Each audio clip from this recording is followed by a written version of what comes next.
Finalement, InPost, c'est une marque, c'est du marketing. C'est le nom du marketing de tous les produits qu'on fait de dématérialisation. Sous l'enseigne, c'est une enseigne qui a une ampleur financière et une ampleur internationale.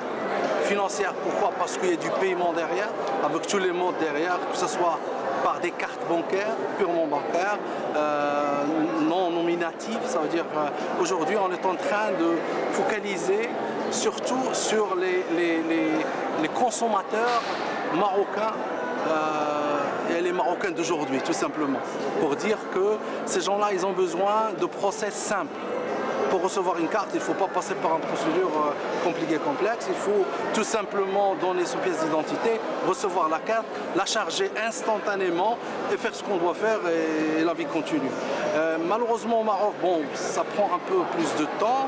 Ce qu'on a fait aujourd'hui, c'est qu'on a essayé de contrecarrer cette phase en mettant en place des solutions dématérialisées, alternatives, qui permet au consommateur final marocain finalement de payer cash. Et c'est pour ça que vous voyez CashPago. CashPago, c'est un moyen qui permet aux internautes qui achètent sur le net d'avoir la possibilité de rentrer dans l'enseigne InPost, c'est-à-dire notre réseau de proximité, et de payer la prestation.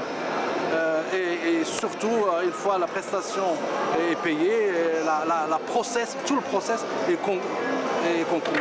Donc c'est quelque chose de très simple pour contrecarrer effectivement cette complexité. Et on a mis en place aussi d'autres services.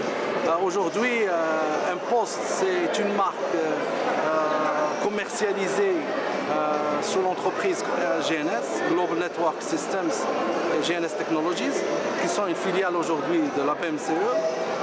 Donc il y a une banque derrière, avec tout un process de bancarisation derrière, qui nous permet aujourd'hui de mettre, je dirais, au consommateur final et particulier surtout, des solutions qui sont commercialisées par des opérateurs, des fournisseurs de services. Je prends en l'occurrence aujourd'hui, sur la base des signatures qu'on a avec les régies du Maroc, toutes les régies sans exception, qu'on a déjà déployées, qui permet aux gens de payer, de faire des encaissements de leurs factures d'eau et d'électricité, d'acheter des billets de voyage, finalement de recharger leur téléphone, que ce soit national, que ce soit international. C'est très important parce qu'aujourd'hui sur le réseau, on a à peu près plus d'une centaine d'opérateurs télécoms connectés en utilisant des solutions mobiles. Comme vous voyez, c'est des TPE mobiles avec du GPRS. Donc même en termes de déploiement, c'est un déploiement rapide. On s'appuie énormément sur les technologies d'aujourd'hui, telles que la mise à jour par SMS. Et c'est ça finalement qui permet à tout ce qui est commerce de proximité. Parce que nous, notre objectif, c'est de toucher les Marocains de partout. Donc d'abord, on se focalise sur je dirais, des situations très légères qui ne demandent pas énormément d'investissement et qui demandent finalement à ces gens-là d'acheter comme tout le monde sur le net et vraiment de bénéficier de tout autre service, mais à leur disposition par divers... par exemple, on vient de sortir avec un nouveau produit qui s'appelle Safar Daba. Safar Daba, c'est vraiment un nouveau concept. On veut voyage maintenant. Et tout simplement, c'est pour donner aux gens avec peu de moyens qui n'ont la classe, vraiment, pas moyenne, mais la classe, vraiment, peut voyager à 100 dirhams, à 200 dirhams.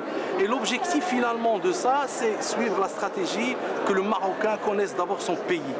Donc on donne la possibilité à un Casablancais de visiter Tanger ou bien d'aller à Ouarzazate avec peu de moyens, 100 dirhams, il va voyager avec, il va manger avec.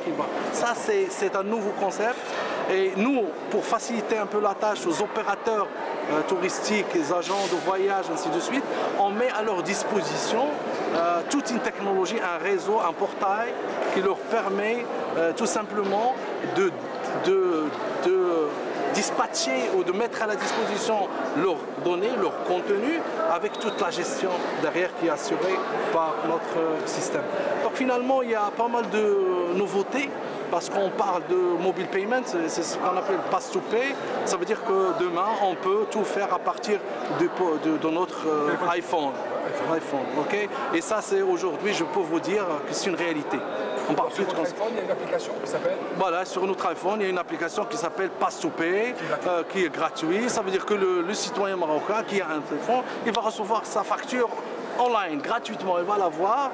À ce moment-là, c'est à lui de décider s'il veut la payer automatiquement. Il peut la payer à travers sa carte. S'il a une carte derrière bancaire, il va le payer. Sinon, il va passer dans notre réseau impôts et pays cash. Il y a plusieurs modes, je dirais, et l'objectif est le même, c'est-à-dire simplifier la tâche pour le Marocain et surtout réduire les charges en termes de déplacement. Parce qu'aujourd'hui, par exemple, les gens qui ont une maison secondaire, par exemple à Marrakech, pour aller payer la régie à la Marrakech, ça lui demande un déplacement. Or, aujourd'hui, avec cette technologie, il peut payer à partir de chez lui. Il n'a même pas besoin. Et ce qui est encore, on est allé encore plus loin, c'est toucher tout ce qui est commerce de proximité. Aujourd'hui, notre vision, c'est que chaque Marocain, il descend de sa maison, dans son quartier, il va aller chez l'épicier et faire tout ce qu'il veut. Donc toute la complexité de la bancarisation et tout ça, on veut la rendre plus ou moins simple. Et c'est ça un peu notre... Merci beaucoup, M. Bendo. Merci beaucoup. Merci beaucoup. Merci beaucoup.